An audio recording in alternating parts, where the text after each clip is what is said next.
All right, hello out there. Glad to be back with you now for another week. It's day number 6, reading through 1st and 2nd Kings. Where we left off, Solomon had been very impressive. God had made ample promises to him, some warnings that Solomon should remain faithful. Solomon's impressing many people. He's getting a lot of dignitaries coming to visit him, including the Queen of Sheba, and his identity has become associated with wealth. He was responsible as far as leadership goes for constructing the temple, but he is also being well fed his own self as well. I received an excellent question. The temple was constructed in 7 years, the text says. Meanwhile, the house of Solomon, the palace, was constructed in a period of 13 years. And someone asked me my take on this, and if I'm not addressing it in the context of your question, then let me know. I believe that it is curious. Numbers 7 and 13 are biblical numbers. With 7 being a very positive number in the Bible, 13 having plenty of negative connotations, and maybe there's something working in that here, the palace taking twice as long. Now, there's several ways of looking at it. Depending on your English translation, but the description of the temple's construction and furnishings is composed of an 1,800 words, while Solomon's palace is described in fewer than 300 words. So obviously the temple is taking literary precedent. However, while the temple is greater in its theological quality, in terms of the quantity that has gone into it, it's open-ended. Now, it's quite possible that the palace and temple, they were built simultaneously, with the materials and labor going into the temple more so than into the palace. So once the temple was over, then there was a push to conclude the palace, and materials and labor to a certain extent were not always easy to come by. However, I don't believe that adequately explains it. It might be that the temple had more of a prescription of how to be built, and Solomon's house was probably built, and then what we're dealing with were layers of construction, additions to it. Even so, that doesn't give quite a satisfactory explanation either.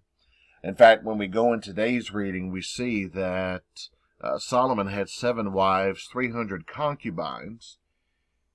It's quite possible, likely even, that his palace accommodated a great deal of these women and the children that he would have with these women. Therefore, when you're talking about a palace in that sense, you're talking about an entire community. It's unlikely that all 700 wives would have lived there.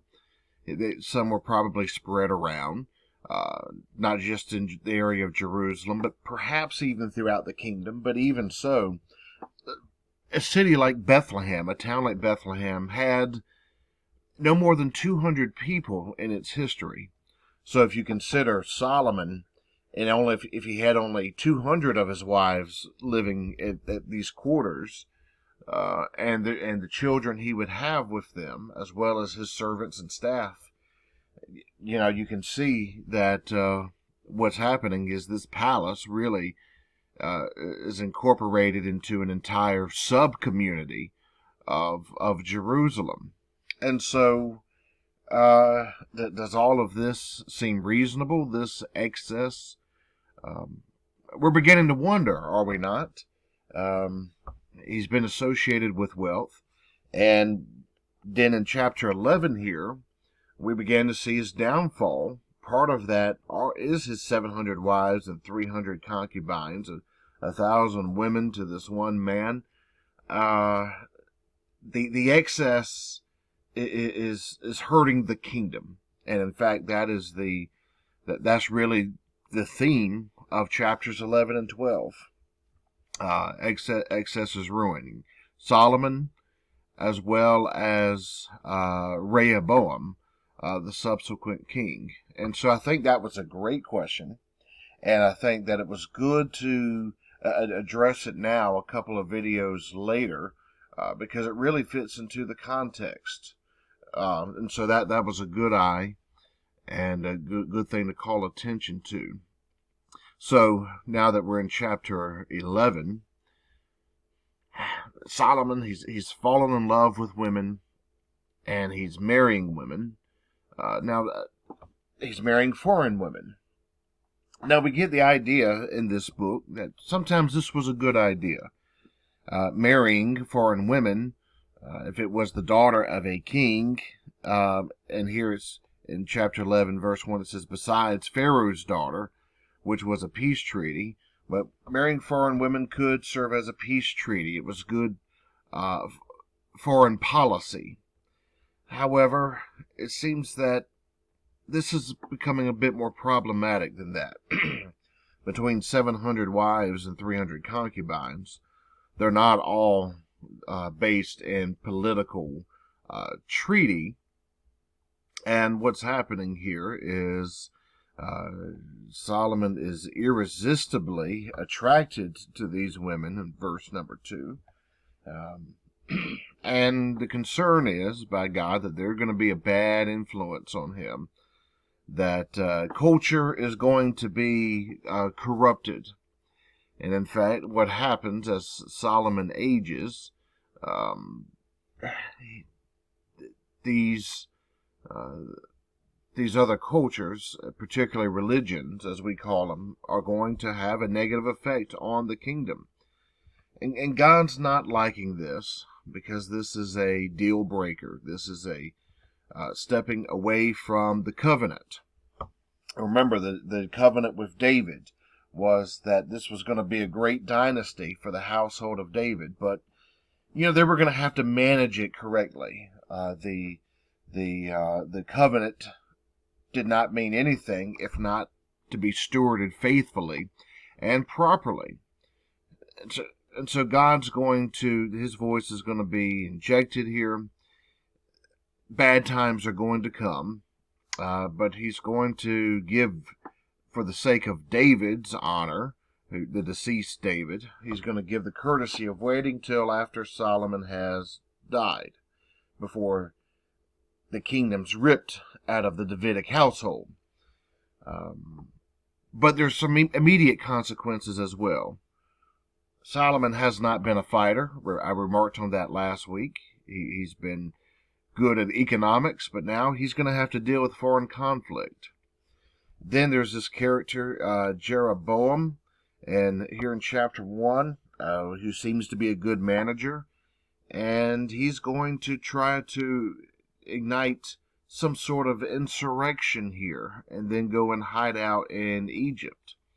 And so Solomon, he dies here in chapter 11.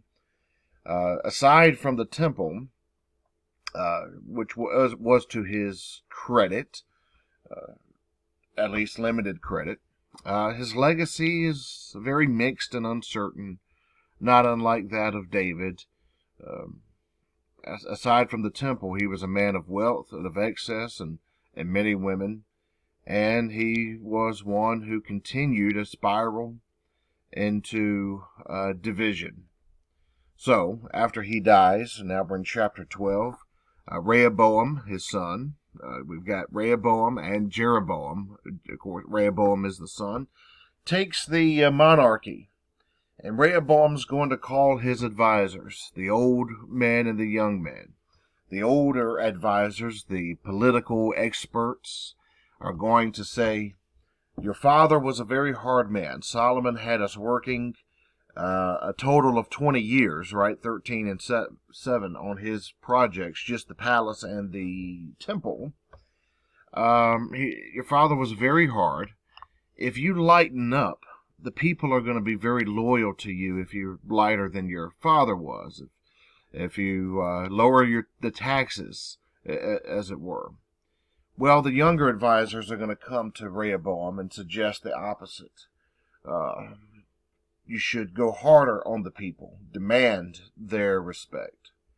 Well, what's going to happen is a civil war. The people are, because Rehoboam is going to choose the latter. He's going to choose to go harder on the people, increase labor, increase taxes. The people are done trying to build the house of the king. All these thousands of women and the children that the community is supporting. It's going to go into civil war. It's going to divide north and south. Israel, the kingdom of the north, 10 tribes are going to be called Israel. And the 2 tribes of the south that remain with Rehoboam are going to be called Judah going forward. Interestingly, most that listen to these have heard me discuss many times in the context of Jesus the Galilean, Judean divisions during the first century. Galilee was in the north, Judea was in the south. While they were 2 parts of Jewish Palestine, of old Israel, yet there was division there. And of course, for most of us listening here, we live in the south, and we understand how civil war, how division has a lot of long-lasting cultural effects, and that spilled over for a long time. So, this is a longer video today, but in conclusion, the story that began in 1 Samuel, that's continued here, is one that began out of conflict, and conflict is continuing. So, the people's, as far as in our literary perspective here, the people's success of Israel has been very short-lived at their moments of success. And at the time of the temple was a great achievement, but now it's falling apart. With that, I will meet you again tomorrow.